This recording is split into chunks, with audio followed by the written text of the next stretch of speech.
Hey, what's up guys? Little man with a big opinion here. And in today's video, a little bit of an update with what's going on in the, beginning of what could possibly be a third world war. I would like to preface this with in fourth and fifth generational warfare, we're using cyber technology. There's a lot more psychological warfare involved in this. I've been doing my best to keep up with what's going on in the news. I look at Fox, CNN, MSNBC, BBC, Daily Mail, as well as some independent people, mostly Loudworth Crowder and Tim Cast. Watch one of their podcasts in the morning, the other one in the evening. And then a little bit of the Quartering, Shoe on Head, and old Ben Shapiro. But those last three, I don't, religiously watch their stuff. This guy looks dried out, so we'll give it a little bit of water.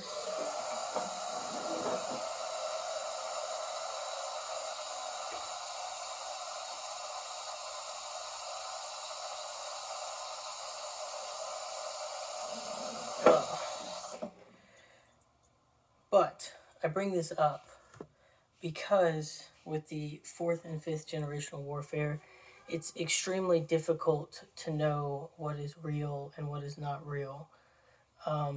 Both sides could be staging, scenarios to make their side look better.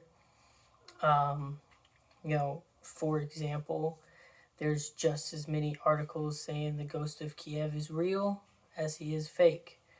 There's just as many articles saying the situation that happened or didn't happen on Snake Island was a real thing or not a real thing. So take everything I say with a grain of salt, but some stuff is,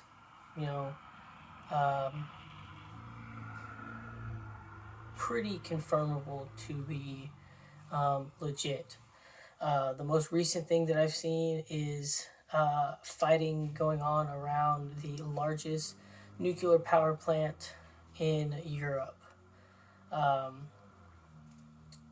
don't know how to pronounce any of the names and stuff, but for something like this, I'm not linking articles down below just because, you could type in, Russia, Ukraine, nuclear power plant, and you get 50 articles popped up. So energy could become a very real issue. The radiation damage from a nuclear power plant is not the same as the radiation damage from nuclear weaponry. But nuclear fallout is still a very scary thing. And without getting political, looking at the ready.gov website, everything on there is pretty good, except they want you to social distance when you're sheltering in place, and wear a mask and stuff like that. Really doesn't pertain very much to surviving a nuclear fallout, but to each their own.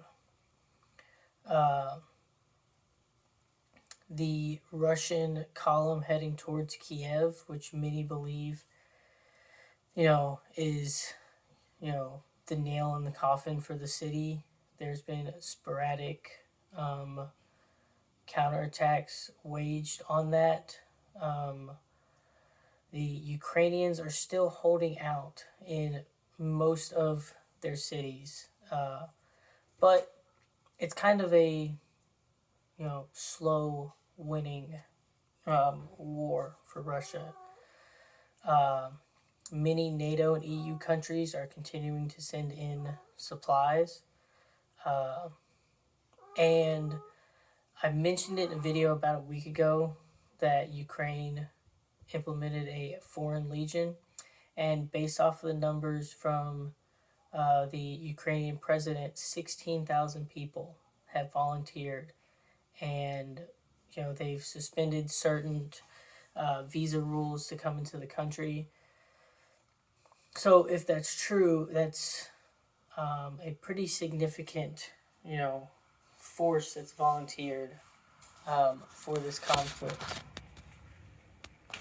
What I'm doing at home, the most important thing is staying hyper vigilant. Working at a school and being able to give out work and just kind of sit there and answer questions when they come up. I can peruse the news fairly often, but I would say if you're looking at a news article or a general update on the situation, I'd say once every 6 hours, spend 10-15 minutes, you can get the general gist of what's going on. I have unpacked and repacked bug out bags, get home bags, just going through supplies here at home. Just as a prepper, anytime something pops up like this and it hasn't directly affected you yet, you kind of get antsy in that way. I don't have like a digital, quartermaster's list of exactly everything I have. I just know from the last update I've got X beans and X rice. And so going through, taking stock of what you do have,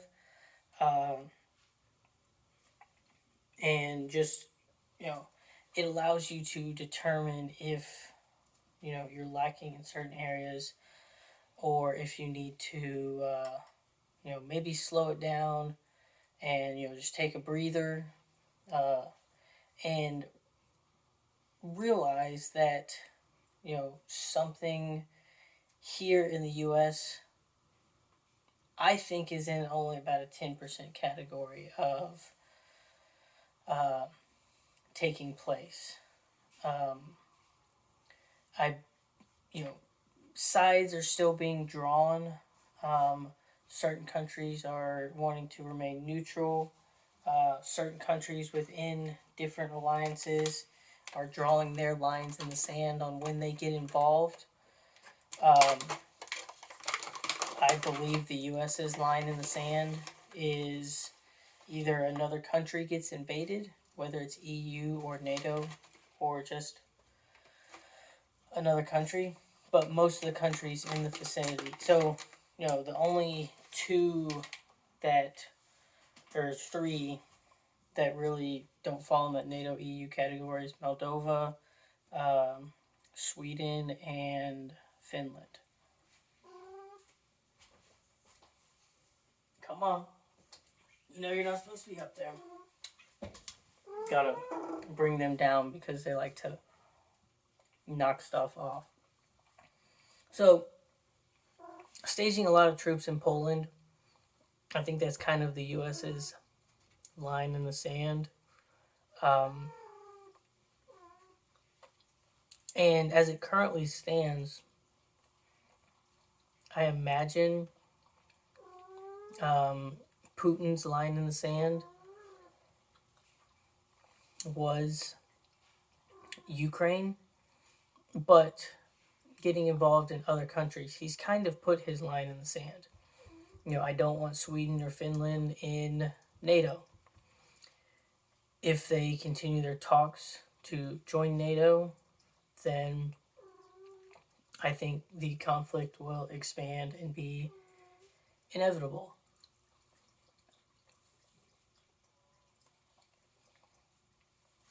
I brought it up in a previous video, but I'm going to bring it up again. It doesn't have to be this specific brand, but these yogurt bites for children, They're made, to basically melt in their mouth because they don't have teeth yet. But the yogurt is freeze dried and put in a very thin mylar packaging. Um, you don't know anything about freeze dried foods. Now, I'll let you in on something. Your Mountain House food that's got a 25 plus year shelf life, that stuff's made the same way, except they do it with yogurt. Uh, she wants to be in the video too. Get on. So, there's a lot of moving parts going on because some would make the argument that every country that has allowed their citizens to join Ukraine's Foreign Legion has technically declared war. Every country that has sent supplies, mostly in the military category, but some also make the argument of food and medical aid that can also be distributed to the military. You've joined in on the fighting, just not physically with your military. And history doesn't repeat, it rhymes. And so, you know, Great Britain was involved in a war with Germany for quite some time. And they were receiving supplies from the United States before we officially entered the war. So you can, I'm not saying I'm a betting man, but if you're willing to send supplies, if you're willing to let your citizens sign up for foreign legions,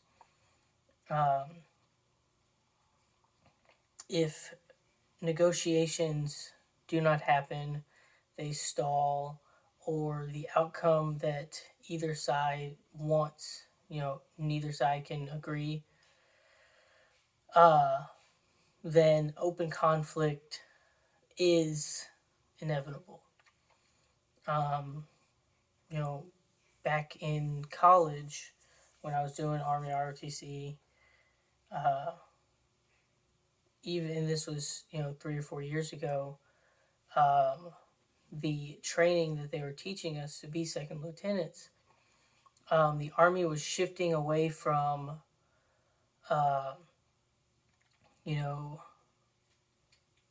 fighting styles in the Middle East, and they were rearming and retraining for land, continental land warfare.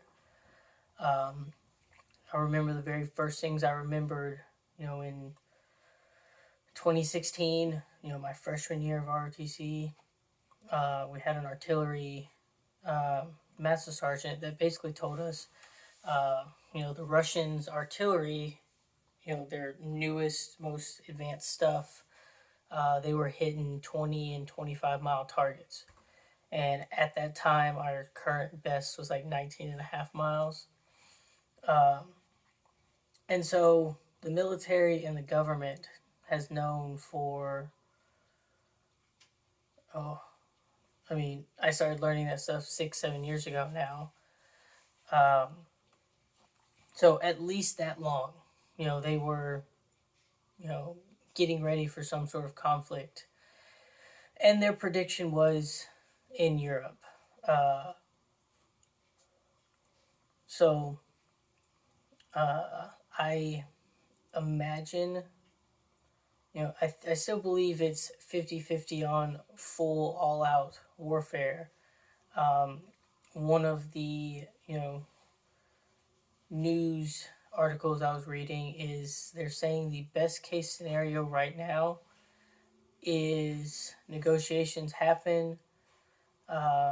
Russia claims, the area around Chernobyl. Some are saying all the way upwards of the entirety of eastern Ukraine along the the river. I don't know the name of the river, but it basically splits the country in half. They're saying that's the best case scenario, short term wise. Long term wise, worst case scenario is a lot of NATO and the EU kind of sits back and does, kind of the appeasement process that was done during World War II. Russia takes a bunch of stuff, and it's a 4 to 10 year conflict.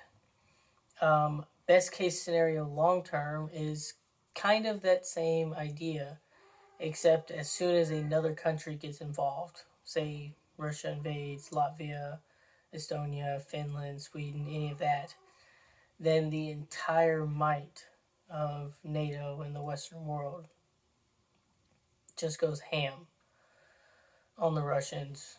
They beat them. Everything goes back to normal. Maybe sanctions get involved. A lot of monetary um, uh, repayment gets involved, and if that's the case, it kind of makes me think of a World War One. Um, the big losing country gets humiliated, and 40, 50 years down the line, World War Three pops up. Um, all I know is uh, lots of people are signing up for the Foreign Legion. The Ukrainians are holding 99% of the places, and it's just 99% of major cities. And it's just a slow push for the Russians. I guess the other newsworthy bit of this is, Brazil said they want to remain neutral. Switzerland said they side with NATO. China says, and India says that they, based on their voting in the UN, they're just not voting. They're saying, we're absent. Um, in most scenarios, China is okay with what Russia's doing, um, based off of a historical understanding. Um, Many speculate that Taiwan is going to be the next issue, and if Taiwan's the issue, the U.S. has promised that they'll get involved in that.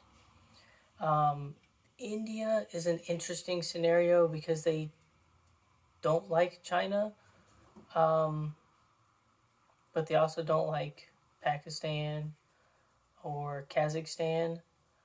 Um, their leader kind of likes Russia. It's everything is an extremely weird situation. Um, but I think Germany said that they're upping their defense spending to about 3%, which almost doubles what it is now. So,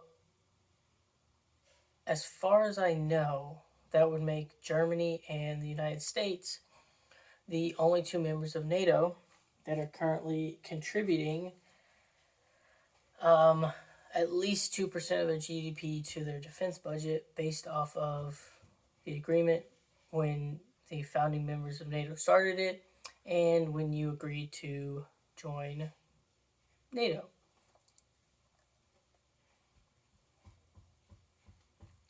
So, as a prepper, I just gave you a lot of information. Um, I guess the bluff from it, or the bottom line up front, is think of this as the staging area. Um, you know, the Duke just got shot. Pretty sure it was in Serbia. Duke of. See, this is really bugs me. But beginning of World War One, Duke gets shot by some partisans. Um, so Ukraine is the center issue. You've got a bunch of countries that have said we will support you. Um, Russia is the other side. They said, don't support him or we're going to fight you. And other countries that have said that they aren't going to support Ukraine, directly, but they're going to support the countries that are supporting Ukraine, are like, hey, don't mess with them, because if you do, we're going to mess with you. So we're not 100% certain on, this side or that side. I think I'm going to make a list and write down everyone that said, we don't want to be involved in this. Please don't mess with us. And then everyone that's sending military aid, and just kind of get some lines drawn up for you. And I think that'll be tomorrow's video. But until then, continue to stack to the rafters. Continue to watch your cat fall asleep slowly on the counter. If you have a cat, prep for your animals too. Make sure you got their, food and water situated. But I'm not saying go out, spend a bunch of money on a ton of guns, get body armor and everything. I really think food is a bigger issue in this situation. And with that, let me know in the comment section down below if I've missed anything that you think is important enough. I guess I will also let you know that, this is like my third or fourth video, so I didn't talk about stuff in the previous videos.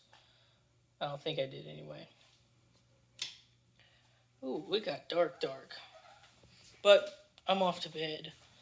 Like the video if you enjoyed my content. Share the video with a friend or family member that would benefit from our discussion today. And lastly, subscribe. We're at 150 subscribers. Let's try to hit that 1,000 mark before the end of the year. So share the video. Convince your friends to watch my one-take videos. And with that, I'll catch you in the next one.